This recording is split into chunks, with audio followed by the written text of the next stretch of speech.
Muy buenos días, hermanos. Vamos a tener un momento de oración para leer y meditar en la palabra del Señor. Vamos a orar. Dios y Padre nuestro, te agradecemos por este tiempo que nos das para leer tu palabra y meditar en ella. Pedimos, Señor, la asistencia de tu Espíritu Santo y seas tú dirigiéndonos a cada uno de nosotros, mostrándonos el camino que debemos seguir.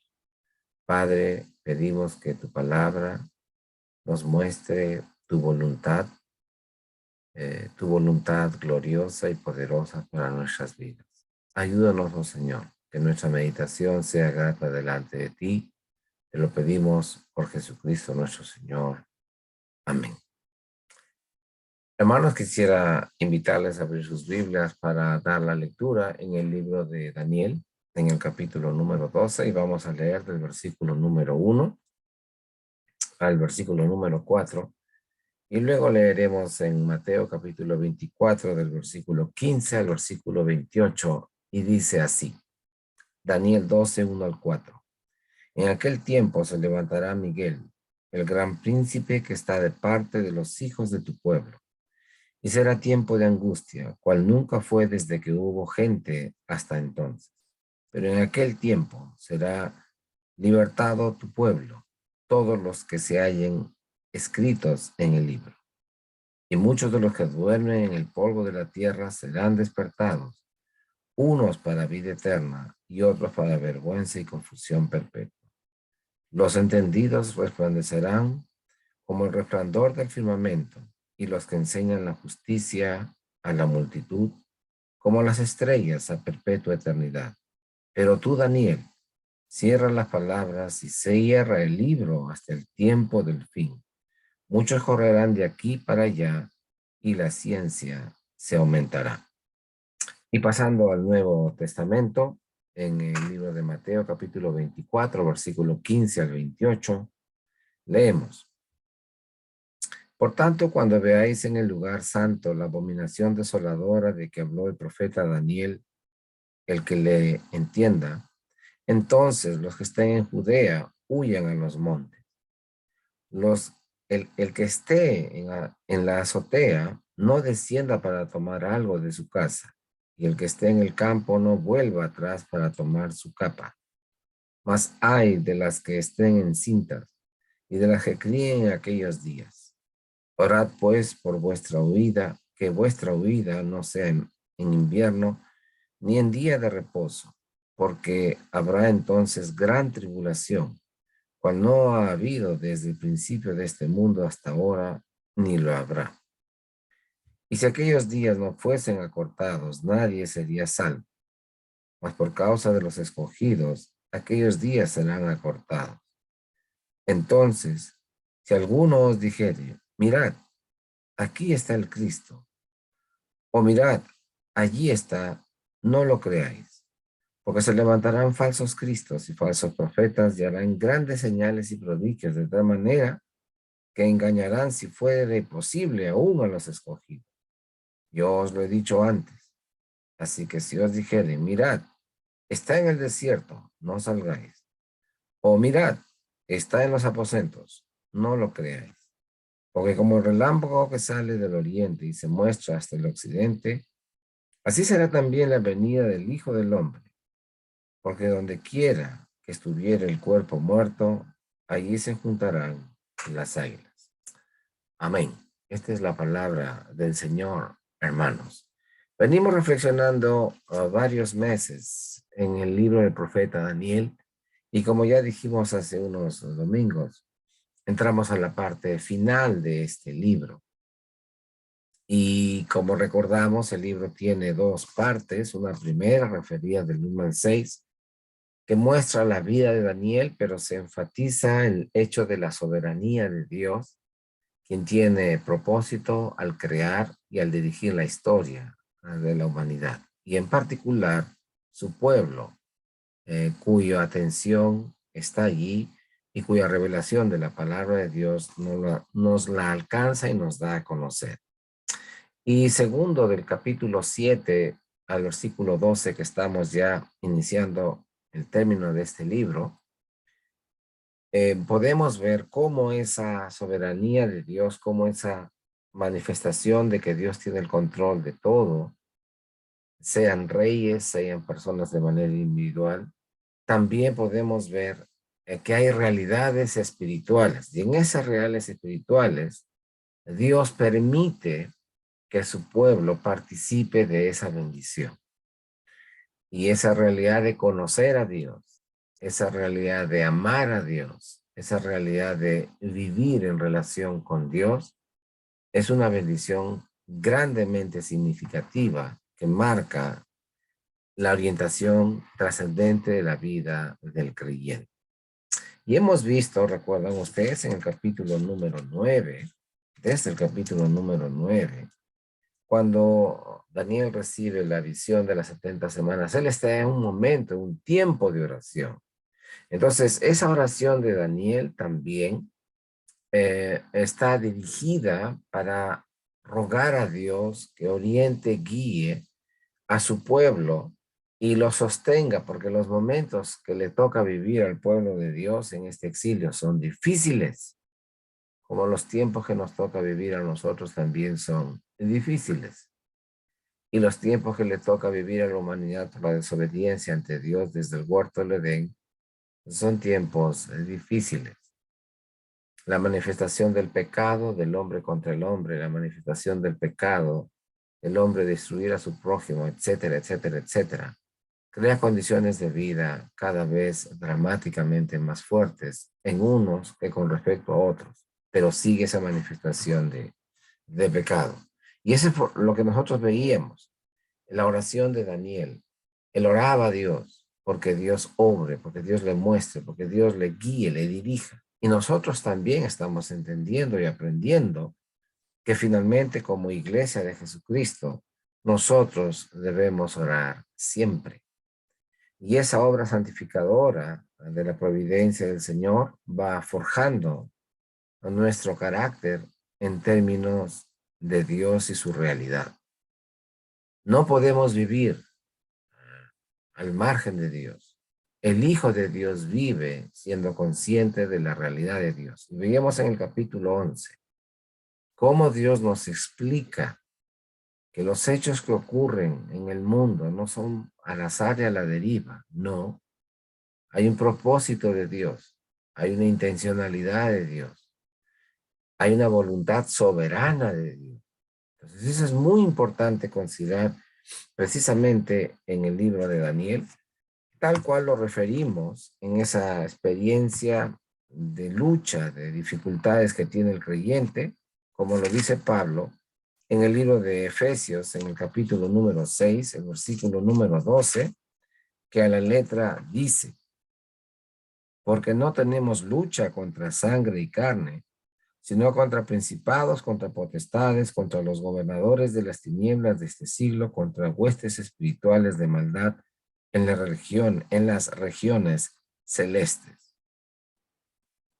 Entonces Pablo nos muestra que hay una realidad espiritual y esa lucha espiritual, esa guerra espiritual que tenemos nosotros, bendito sea el Señor, que no la enfrentamos solos. Dios está con nosotros, el Espíritu Santo está con nosotros. Entonces, esa vivencia que tenemos, esos sucesos que han ocurrido en la historia, como veíamos los domingos anteriores, debemos entenderlo a partir de la revelación de Dios y cómo Dios al intervenir en su bendita providencia, en su bendita misericordia, manifestación de amor para bien de sus hijos, cómo Él va purificándonos, va santificándonos, nos va permitiendo entender que la vida no consiste solamente en comer, en beber, en trabajar, sino que hay un sentido de exaltar y glorificar a Dios en nuestras vidas.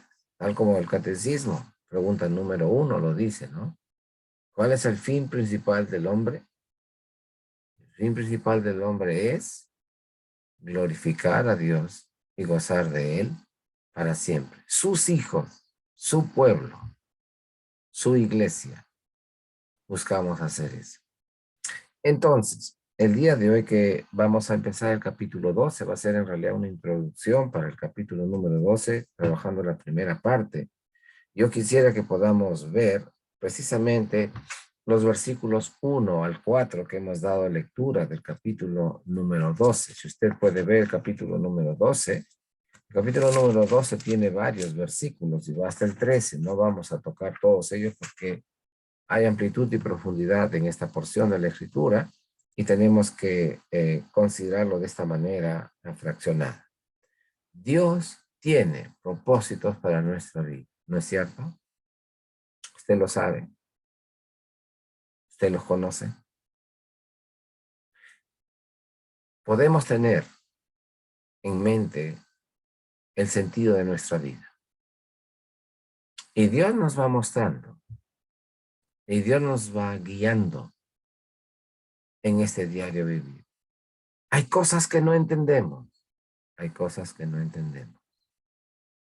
Hay cosas que sí comprendemos con mucha facilidad, hay cosas que comprendemos con mucha facilidad. Pero en ese proceso de vida como hijos de Dios, hay un proceso de santificación, como dice la palabra, que aquel que empezó en vosotros la buena obra, que dice Filipenses 1:6, la perfeccionará hasta el fin. Hermanos, este pasaje, este capítulo es la bendición que hay para todos aquellos que esperan en el Señor. La bendición que hay para todos aquellos que confían en el Señor. Y vimos eso en el ministerio del Señor Jesucristo, como nosotros podemos revisar en el Nuevo Testamento. Entonces, vamos a ver aquí lo que Daniel nos va a señalar con relación a esa forma de vida entonces del creyente. Porque si hay bendición para los que esperan en Jehová, pregunta, ¿cómo viven los que esperan en Jehová? Viven de acuerdo a un principio moral de Dios, de acuerdo a una ética bíblica, es decir, principios de conducta basados en la realidad y el carácter de Dios. Nuestra cultura, cada cultura, tiene aspectos muy positivos. Sí, no son normativos para el hombre en general. La palabra de Dios sí nos muestra principios normativos para la vida o en la vida del ser humano. ¿Qué le dijo Dios a Adán?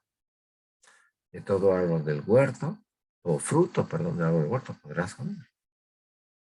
Mas del árbol de la ciencia del bien y del mal, ¿qué le dijo? No comerás, porque el día que de él comieres, ciertamente morirás. Génesis 2, 15, 16 y 17. ¿Y qué hizo el hombre? Vio que era codiciable el fruto para alcanzar sabiduría, ser como Dios, sabiendo el bien y el mal. ¿Recuerda usted toda esa seducción de la serpiente? Génesis 3. ¿Y qué hizo el hombre? Desobedeció a Dios, tomó del fruto prohibido. Entonces nosotros tenemos una naturaleza pecaminosa latente en nuestras vidas como hijos de Dios, sí.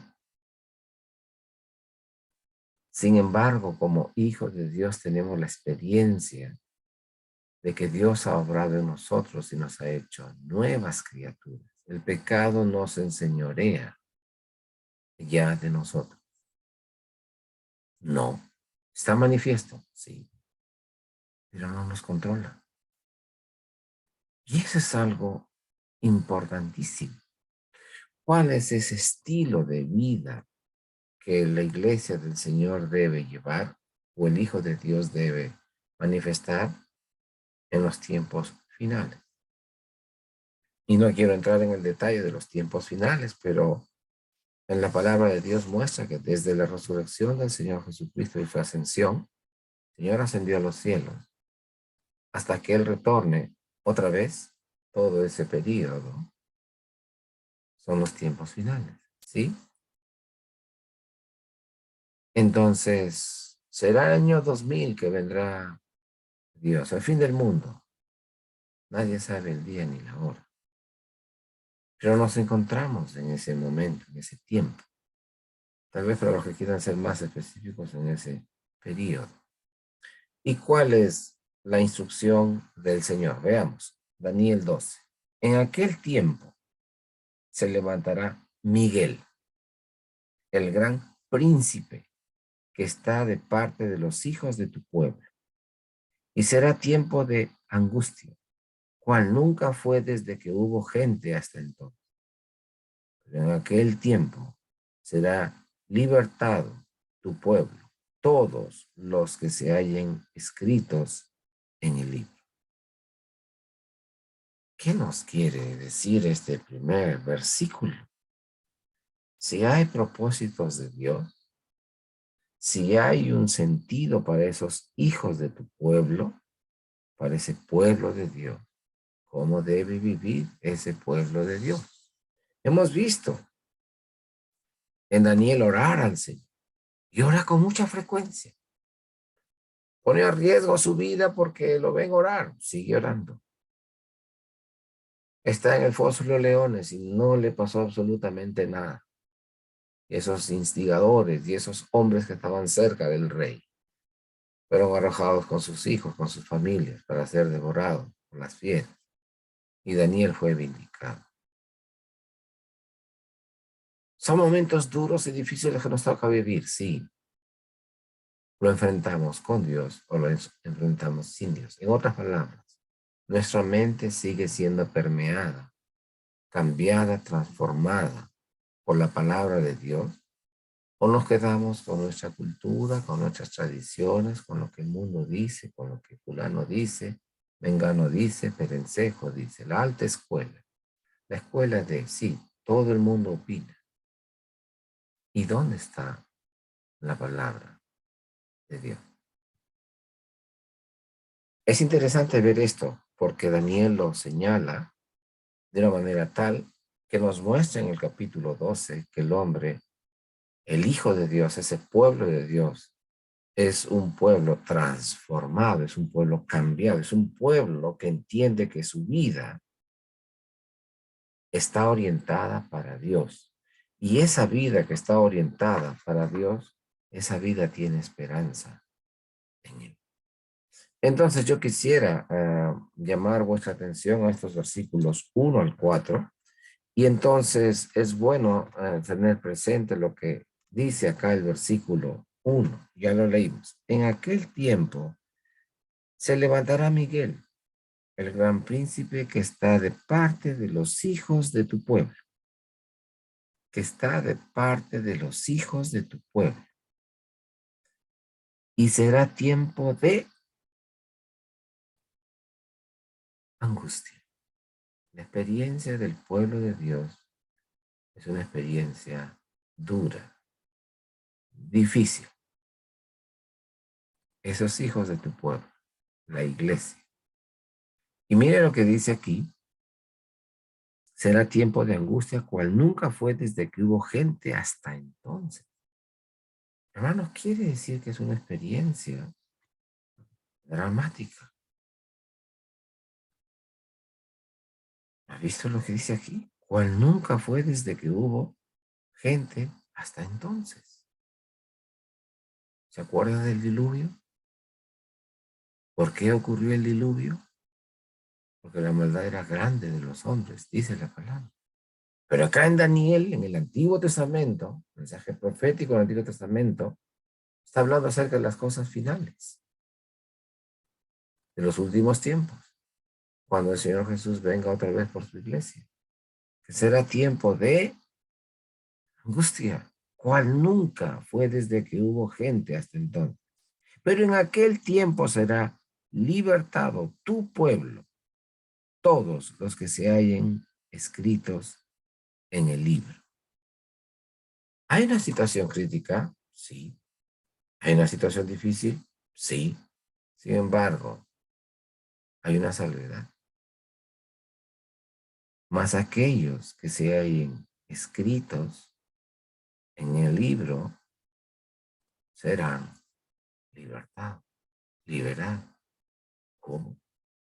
No es la situación, sino considerando lo que la palabra de Dios dice. Como el Antiguo Testamento ya está hablando de las cosas finales de los tiempos, sí, Daniel lo hace.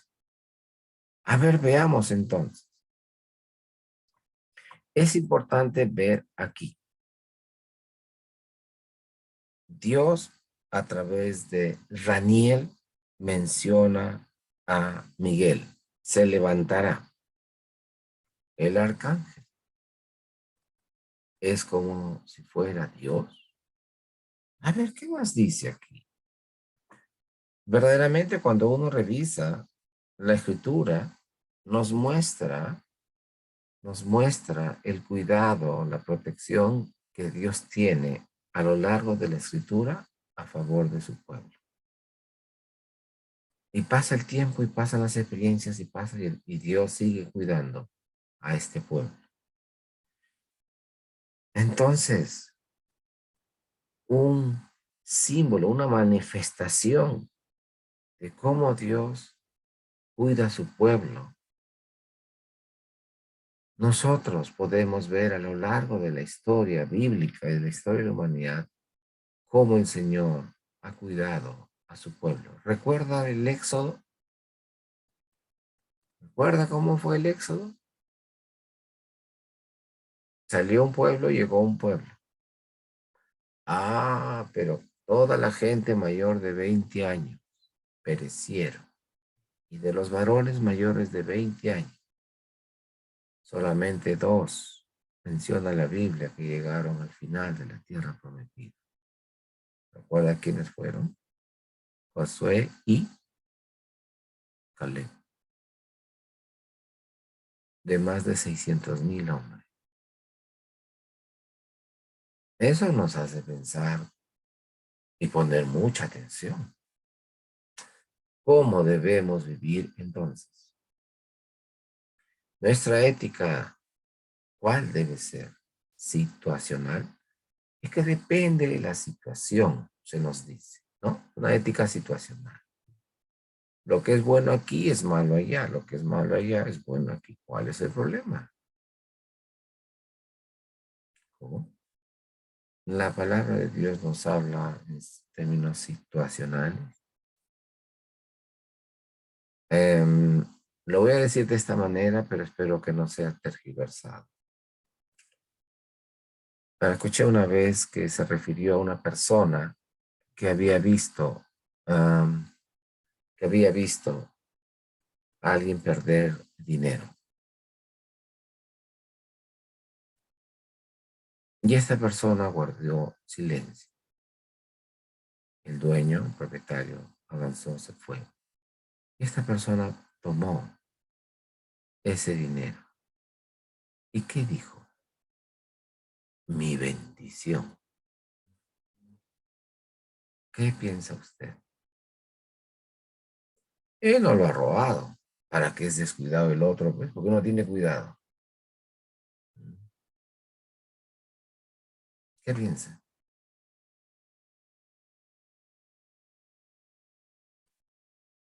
Nos deja pensando, ¿no? Así es la ética que la sociedad, que el mundo construye. Depende, pues. A ver, ¿cómo es? Depende, ¿cómo es? De todo árbol del huerto podrás comer, de todo fruto del huerto podrás comer. Pero del árbol de la ciencia del bien y del mal no comerás, porque el día que de él comieres, ciertamente morirás. Blanco y negro. Nos confronta. Claro que sí. Entonces, ¿cómo se puede pensar de una manera tan particular cuando sabemos que verdaderamente no es correcto eso? Y hermanos, nosotros tenemos que revisar y evaluar nuestras prácticas personales, familiares, culturales, a la luz de la palabra del Señor. Necesitamos hacerlo cada día, sí. Entonces, ¿qué es lo que dice aquí? Este Miguel aludido, aquí es Arcángel Miguel aludido, es como si Dios nos cuidara a través de una realidad manifiesta. Cristo, nuestro Señor, que dijo en Mateo capítulo 28, versículos 19 y 20. En la autoridad que tengo, vayan y hagan discípulos a las naciones, enseñándoles y todo lo demás, dice, ¿no? Y he aquí, yo estoy con vosotros todos los días hasta el fin del mundo. El Señor está con nosotros. El Señor está con nosotros, sí está con nosotros. Y el Señor si está con nosotros, la pregunta es, ¿cómo enfrentamos los dilemas y los problemas humanos? Los problemas duros, difíciles en la vida. No te dejaré ni te desampararé. A ver, seguimos avanzando. Entonces, el versículo 1 acá nos dice que vendrá un tiempo de angustia. Sin embargo, todos los que son parte de ese pueblo de Dios serán rescatados. Todos los que se hayan escritos en el libro. Podemos ver el Evangelio de Mateo capítulo 24, versículo 19, ¿qué dice? Para esos tiempos de angustia. Mira, han pasado varios siglos. Versículo 19 dice, mas hay de las que estén encintas y de las que críen en aquellos días. Versículo 21, porque habrá entonces gran tribulación, la cual no ha habido desde el principio del mundo hasta ahora, ni lo habrá. Y la gran tribulación, la abominación desoladora que se alude en el Nuevo Testamento. No vamos a entrar en los detalles aquí. Pero Dios advertía a su pueblo de lo que pasaba con este pueblo que le daba la espalda a Dios. Y verdaderamente lo que dice el versículo 15, mire, por tanto, cuando veáis en el lugar santo la abominación desoladora de que habló el profeta Daniel, entonces los que estén en Judea huyan a los montes, los que estén en la azotea, no desciendan, etcétera, y etcétera, y etcétera. Y la historia nos narra la destrucción de Jerusalén. No podemos imaginarnos el dolor, la crueldad que ocurrió en el año 70 después de Cristo. Las películas grafican imágenes y sabemos que son reproducciones o creaciones humanas. Las que vemos de conflictos bélicos, no muy claros, pero podemos ver la crueldad o el ensañamiento del hombre contra el hombre. ¿Cuál es el fin? Destrucción. Dice que eso va a pasar. El año 70, durísima experiencia que ocurrió para este pueblo de Dios. A los suyos vino y los suyos no lo recibieron. Siempre hay un remanente fiel. Sin embargo, su palabra fue aceptada, recibida por sus hijos. Y ese remanente siempre está allí presente. Ese remanente fiel. Ese cuerpo, esa iglesia de Cristo. Siempre se mantiene fiel al Señor, sea cual sea las circunstancias que nos toquen vivir. El versículo 22 y versículo 24 dice, y si aquellos días no fuesen acortados, nadie sería salvo, mas por causa de los escogidos, aquellos días serán acortados. Entonces si algunos dijere, mirad, aquí está el Cristo, o mirad, allí está, no lo creáis.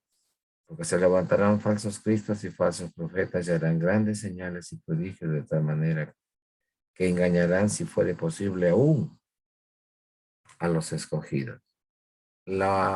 El propósito del maligno, ¿cuál es? El propósito del maligno es destruir la obra de Cristo. Y eso es algo, hermanos, que nosotros tenemos que considerar aquí. Mire lo que dice el versículo número 2 de este pasaje que hemos leído de Daniel. Y muchos de los que duermen en el polvo de la tierra serán despertados, unos para vida eterna y otros para vergüenza y confusión perpetua. Los que murieron en Cristo, sí, dice allí, serán despertados, unos para vida eterna y otros para vergüenza y confusión perpetua. No todo el que me diga Señor, Señor, entrará en el reino de los cielos. ¿No dijo así el Señor Jesús? Quiere decir que nosotros podemos tener una vida religiosa, pero no somos hijos de Dios. ¿Sí? Eso muestra la palabra. El Señor Jesucristo lo dice. Y hay una referencia, todos los que hayan escrito serán salvos, el resto perecerán. Y habla de la resurrección. Resurrección para vida eterna y resurrección para vergüenza y confusión eterna. Entonces Daniel nos está hablando de los hechos futuros, de los hechos finales. Entonces, ¿de qué nosotros debemos estar advertidos? Si verdaderamente hemos recibido ese mensaje del Señor, si verdaderamente creemos en la palabra del Señor. Y creer en la palabra de Dios es vivir en la palabra de Dios. Y vivir en la palabra de Dios es amar a Dios y amar a tu prójimo como a ti mismo. No es soy miembro de la iglesia tal, tengo 25 años asistiendo, tengo tal responsabilidad, soy... No, no, no. No dice eso la palabra del Señor. Cree en el Señor Jesucristo y serás salvo. ¿No dijo eso Pablo al carcelero de Filipos que estaba con espada para quitarse la vida? Porque por el terremoto pensó que todos los que estaban presos habían huido porque las puertas de las celdas estaban abiertas. Y él sabía que Roma le iba a quitar la vida por haber permitido que se escapen los soldados, los presos, perdón. Y que dijo Pablo, detente, todos estamos aquí. ¿Cómo? ¿Y por qué no han aprovechado para huir, para escapar? Porque no corresponde. A él le impactó, ¿cómo? ¿Eso piensan ustedes? Y Pablo anuncia el Evangelio. ¿Y qué hizo este hombre? Creyó en el Evangelio y fue salvo. Esas experiencias de vida marcan nuestra existencia. Yo he tenido abuelitas. Bueno, como todos nosotros tenemos abuelos y abuelas. Pero de los 4, solamente conocí a una abuelita. La otra abuelita falleció cuando mi madre tenía 18 años, era soltera. El esposo de la abuelita, Emma, murió cuando mi madre tenía 8 años. Y el abuelito Pancho, el padre de mi padre, mi abuelo, falleció cuando yo nací. Y conocí a la abuelita Jesús. ¿Cómo es un abuelito, no? Muy querido, muy amado, muy estimado. Y me acuerdo de mi abuelita. Y tenemos un afecto especial, ¿no es cierto? ¿Qué quiero decir? Tenemos seres queridos y los perdemos. Aquí, en Daniel, habla de los que están escritos en el libro de la vida. Aquí en Daniel se habla de aquellos que van a ser despertados, los que duermen. La muerte, en la palabra de Dios, no es el fin de la existencia humana. Mire cómo lo dice, los que duermen en el polvo de la tierra, que dice, serán despertados. Un muerto será despertado. La palabra de Dios habla de que un muerto va a resucitar. Unos para vida eterna y otros para vergüenza y confusión perpetua. Así como recordaba a mi padre, a mi abuelita, también recuerdo a mi padre. Y perdóname que esté compartiendo una experiencia tan familiar, tan privada, pero tiene que ver con el pasaje. Mi padre tenía un problema al corazón y sufría muchos años, 14 años estuvo muy mal. Y el día que yo estuve con él, uno de esos días que yo estuve con él, yo escuchaba su corazón como sonaba, muy fuerte, bárbaro, nunca había tenido esa experiencia de vida. Y yo le tenía cogido de las manos. Y yo le hablaba, él me miraba y me respondía algunas cosas. Pero llegó un momento en que él ya no dijo nada, ya no decía nada. Y su mirada fue, sí, me miraba a mí, pero era como perdida su mirada. ¿Y qué experiencia fue para mí? Mi padre ya partió a la presencia del Señor. Y da tristeza, pero hay gozo. Y se jugaban, se combinaban esos dos puntos. Y uno tiene necesidad de expresar su sentimiento, sí. Pasé la voz a mi madre que estaba en el otro cuarto, vino, la abracé, vino mi hermana y lloramos ahí en su cama. Pero había el pensamiento de que él está con el Señor. El alma del creyente vuelve al Creador, dice la palabra del Señor.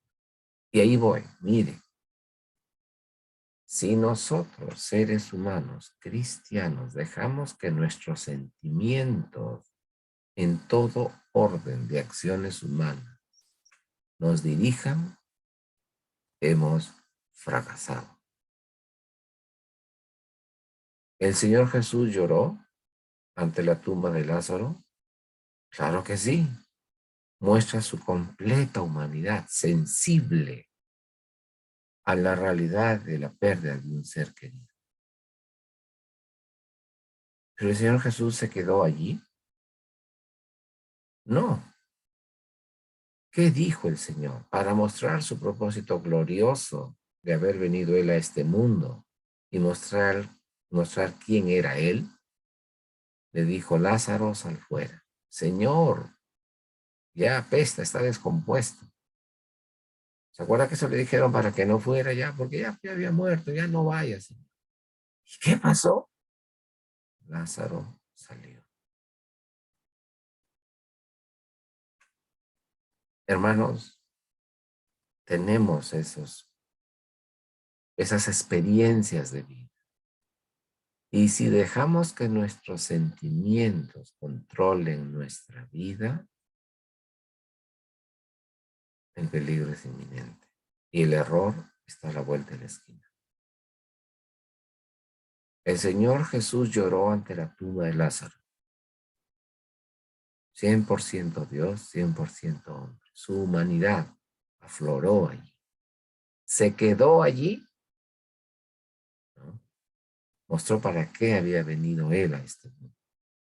Para dar vida y vida eterna en el nombre de Jesús, en su nombre. Y a Lázaro le dijo, sal fuera. Y Lázaro salió. Lázaro resucitó. Y aquí Daniel en el Antiguo Testamento, varios siglos antes, está diciendo precisamente lo mismo. Y lo digo con mucho respeto y mucha consideración. El día domingo por la noche informamos en la iglesia, los hermanos, el fallecimiento de nuestro hermano Miguel. ¿No es cierto? Su nombre estará escrito en el libro de la vida, el libro de la vida. Él resucitará. Él resucitará para vida eterna. Las experiencias de la vida confrontan nuestra fe. ¿En quién creemos? ¿En quién hemos creído? Es el testimonio del Antiguo Testamento. En Cristo Jesús, el Señor. Y nosotros tenemos la certeza, la convicción de que el creyente en Cristo muere, el creyente en Cristo va a resucitar y el creyente en Cristo participa con los que están vivos de esa comunión eterna con el Señor. ¿Tenemos esa fe? Sí, esa fe nos la ha dado el Señor. No es nuestra capacidad, es el don que Él nos ha dado para creer en. Bendito sea el Señor. Entonces, nuestros seres queridos, hemos tenido la pérdida de otros seres queridos, ¿no es cierto? Nosotros mismos, en un momento determinado de nuestra vida, el Señor nos llamará a su presencia. Dejaremos de vivir. Como todos decimos, sí, esa es la ley de la vida. Y sabemos que va a ser así, si es la voluntad del Señor. Pero aquí Daniel muestra que muchos de los que duermen en el polvo de la tierra serán despertados para vida eterna y otros para vergüenza. El pueblo de Dios para vida eterna. El que no es hijo de Dios para confusión y vergüenza eterna. Mire cómo la palabra de Dios toca nuestras experiencias de vida. Así es la palabra de Dios. Entonces vemos aquí en el versículo 2 que Daniel alude a la resurrección. Y por otro lado, en el versículo número 2, en el versículo número 3 dice, los entendidos resplandecerán como el resplandor del firmamento y los que enseñan la justicia a la multitud como las estrellas a perpetua eternidad. Aquí está la descripción de esa bendición de Dios. ¿Se acuerda que hablábamos al comienzo de la bendición de aquellos que esperan en el Señor? Aquí está en el versículo 3 referido. ¿Hay una bendición en ser un hijo de Dios? Por supuesto que sí. ¿Hay esperanza para un hijo de Dios? Por supuesto que sí. ¿Hay una comunión eterna para los hijos de Dios? Por supuesto que sí. Entonces el versículo 3 describe esas buenaventuranzas a los que son fieles al Señor. Si en el versículo 1 puede ver usted, habla de la protección, en el versículo 2 habla de la resurrección, que se va a la secuencia. En el versículo precisamente número 3, ¿de qué nos habla? En el versículo número 3 nos habla de esa exaltación del Señor. Hermanos, nosotros tenemos que tener presente lo que eso significa para nuestra vida. Y Daniel aquí, en el versículo número 2, refiere ese ánimo y esa seguridad en el Señor.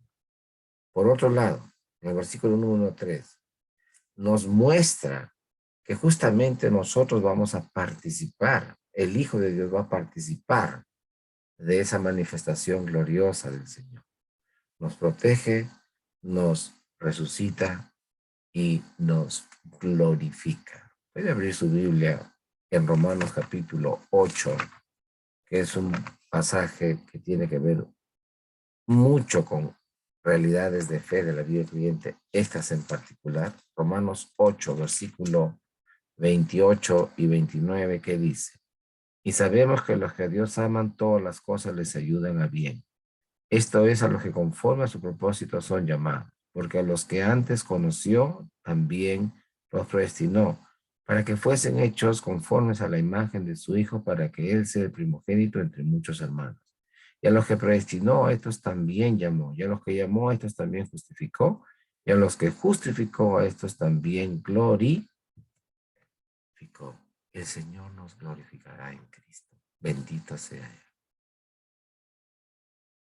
Y nuestros seres queridos, y nosotros, y todos los que habremos padecido, o perecido, perdón, si el Señor no viene, resucitaremos con el Señor. Mire, Pablo en 1 Tesalonicenses, él piensa que va a estar vivo cuando venga el Señor. Eso pensó Pablo, pues. Los que habremos quedado, dice Pablo, ahí lea 1 Tesalonicenses 4, el 13 al 18. Y los que habremos quedado. Pablo escribió eso en el año 57. Y han pasado casi 2000 años. El Señor Jesús ha venido. Pablo pensaba eso. Pablo ya murió. Ah, entonces esa doctrina es falsa. Un momento, un momento. Él tenía esa convicción personal. Él pensaba, él confiaba en Jesús, creía en Jesús. Él tenía esa expectativa de que el Señor venga cuando Él esté vivo. El Señor no viene en las expectativas de los seres humanos. El Señor viene en el tiempo que Él ha establecido. ¿Quién sabe? Nadie lo sabe. El año 2000, me acuerdo, el fin del mundo. Tanto negocio se hizo con esa famosa fecha que muchos se hicieron multimillonarios. No voy a entrar en detalle porque no corresponde.